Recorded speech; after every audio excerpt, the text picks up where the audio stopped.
The next reaction that we are going to talk about is hydroboration-oxidation. So in this specific mechanism, we are going to achieve anti-Markovnikov addition of alcohol to the double bond. So instead of placing OH on a more substituted carbon, it's going to place on a least substituted position.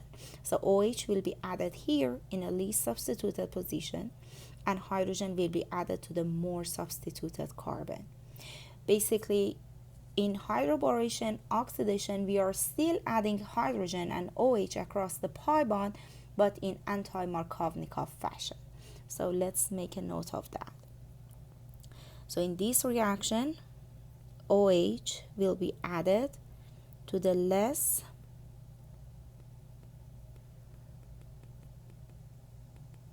substituted position, and hydrogen will be added to the more substituted position.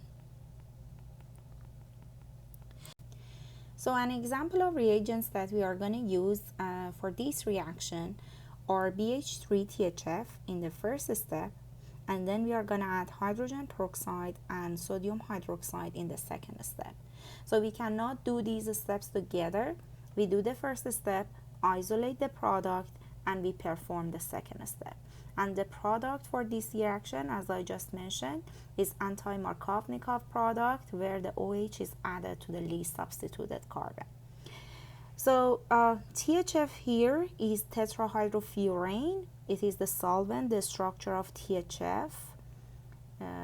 It's not a bad idea if you know the structure. So this is the structure of THF, tetrahydrofuran,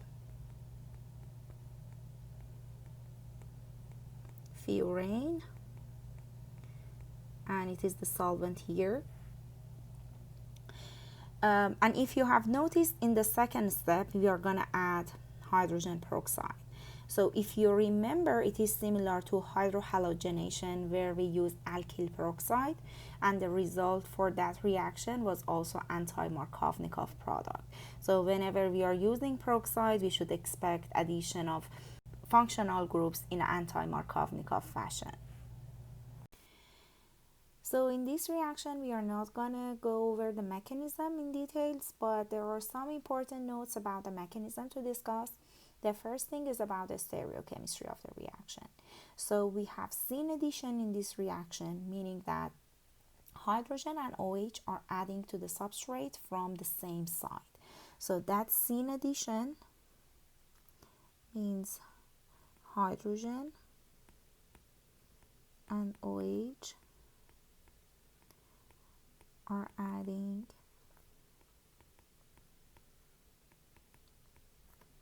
from the same side. There are cases that we have anti-addition, where the reagents are adding from the opposite sides, but here for this reaction we have syn addition, so hydrogen and OH are adding from the same side, and that makes sense when we are forming a chirality center. So let's look at this example.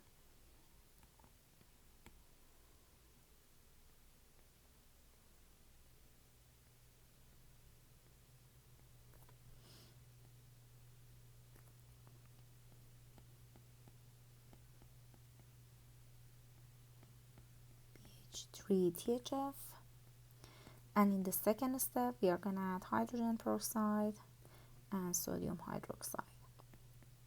So addition here is anti-Markovnikov, meaning that OH will be added to the less substituted position. So OH will be added here, and hydrogen will be added to this carbon, which is more substituted. But both of them are adding from the same side because we are forming a chirality center. So if OH is added from the bottom, hydrogen is also added from the bottom. So they are adding from the same side. We know that double bond is planar because it's sp2 hybridized. So hydrogen and OH can be added from the bottom or they can be added from the top.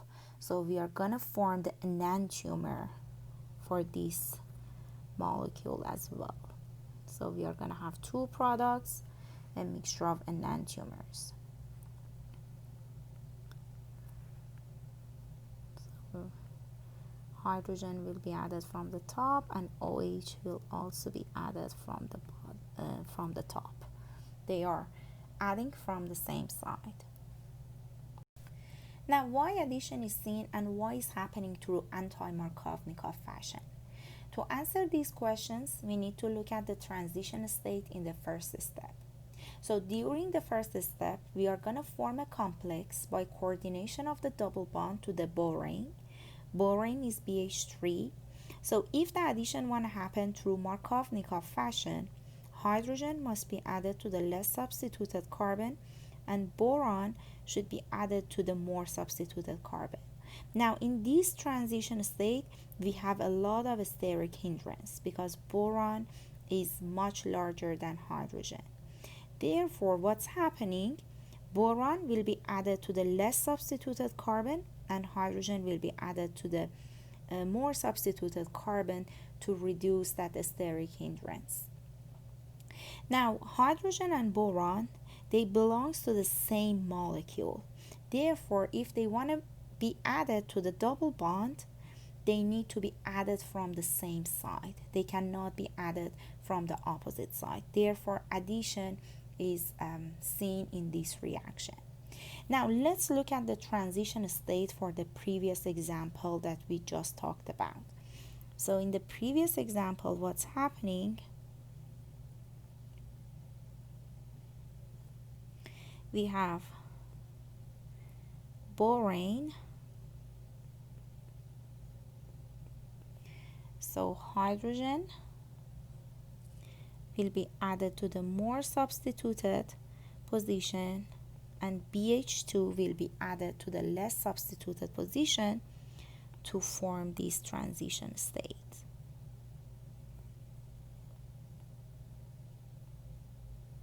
So in the transition state, we show the bonds that are forming and bonds that are breaking.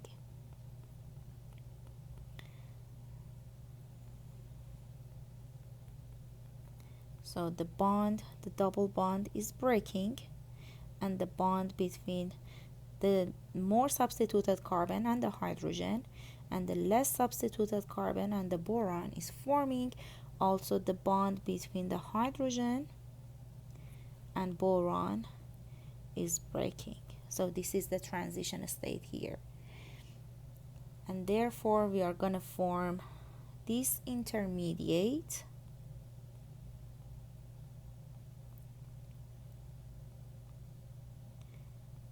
hydrogen and BH2 are added from the same side, and eventually BH2 is substituted with OH in the second step where we are using hydrogen peroxide and sodium hydroxide. Let's look at a couple of examples here.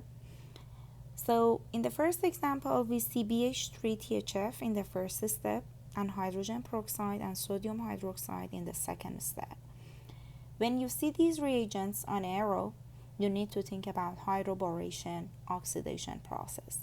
And during this reaction, we are going to add hydrogen and OH across the double bond through anti-Markovnikov fashion, meaning that OH will be added to the less substituted carbon, which is this carbon, and hydrogen will be added to the more substituted carbon, which is this carbon.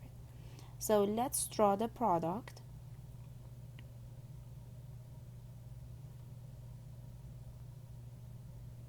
So hydrogen will be added here and OH will be added here. Now, do I need to show the stereochemistry in the product? Yes, because this carbon and this carbon, both of them are chirality centers.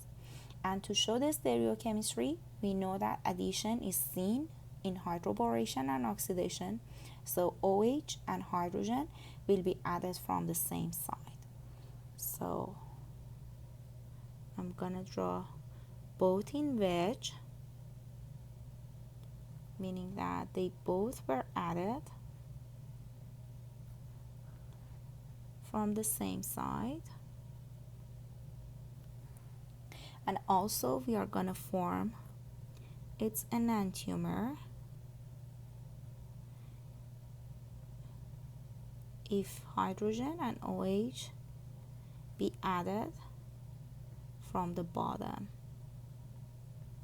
Okay, so we are going to form a mixture of enantiomers or racemic mixture.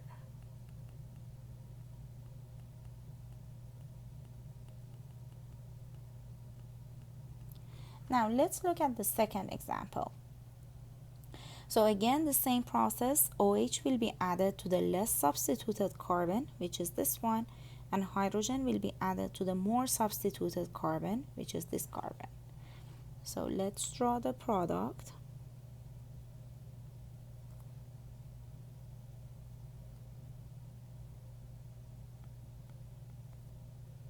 And hydrogen will be added here. Now, do I need to show a stereochemistry here? Yes, but in one of the carbons. So this carbon is a chirality center, but this one is not a chirality center. I have two methyl groups connected to this carbon.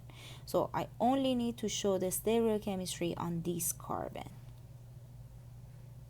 So, and I need to draw its enantiomer. So I know the addition is seen. So OH and hydrogen can be added from the top. So OH will be in wedge. I don't show the hydrogen in wedge. It's unnecessary because this is not a chiral carbon. And addition can be happen from the bottom. So I'm gonna draw the OH in dash. And again, I don't need to show the hydrogen here. And this is also a mixture of enantiomers.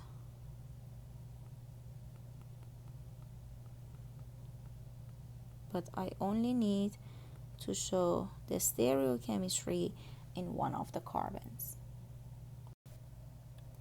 Let's look at hydroboration and oxidation in alkynes. So the process is exact the same as alkenes, and addition is happening through anti-Markovnikov fashion.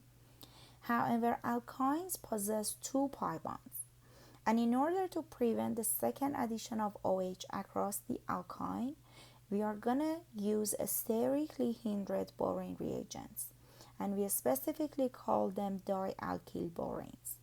So we have two examples of them here. The first one is diacetyl borane, and here is its structure. And the second one is 9-BBN, which is a bicyclic compound, and here is its full name. So you don't need to know its full name, however, you need to know the name for 9-BBN and diacetyl borane. You don't even need to know their structures. So a very similar process happens here. Instead of BH3, we use one of these bulky borane complexes in the first step, and the second step is exact the same as a hydroboration oxidation process, where we use sodium hydroxide and hydrogen peroxide. Now let's look at the example here. So we have this alkyne, and we have 9-BBN in the first step, so we are going to use a bulky borane complex, and in the second step we are going to use hydrogen peroxide and sodium hydroxide, same as before. So addition is anti-Markovnikov, meaning that OH will be added to the less substituted carbon and hydrogen will be added to the more substituted carbon. So we are going to form this intermediate. Okay, and if you remember the name of this intermediate, this is enol. So tautomerization can happen because we know that enol is not stable, and it will tautomerize to ketone. And specifically here, we are going to form an aldehyde. So here the intermediate is also an enol, but now OH is added to the less substituted side, and upon tautomerization, aldehyde will form. So although the name of tautomerization is enol keto tautomerization, but we can form an aldehyde upon this process. Now tautomerization here is a base catalyzed tautomerization because we are using a base in the second step. So sodium hydroxide is a strong base and we are going to use that. So this is happening through base catalyzed process. Now in summary, we can draw this chart.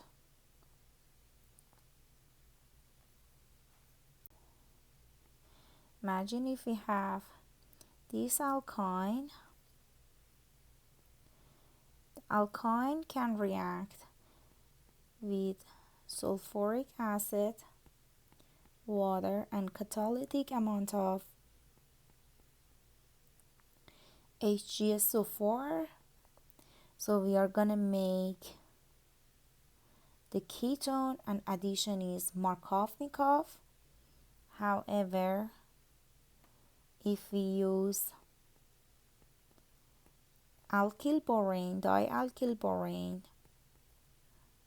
and hydrogen peroxide and sodium hydroxide, addition is anti-Markovnikov, and we are gonna form an aldehyde. So we can use different reagents to form different products with the same substrate. If you want to make a ketone out of alkyne, you need to use sulfuric acid, water, and catalytic amount of mercuric sulfate. And if you want to form an aldehyde, you need to use a bulky borane complex, which we call that dialkyl borane, such as diethylamyl borane or 9-BBN. And in the second step, add hydrogen peroxide and sodium hydroxide to form the aldehyde.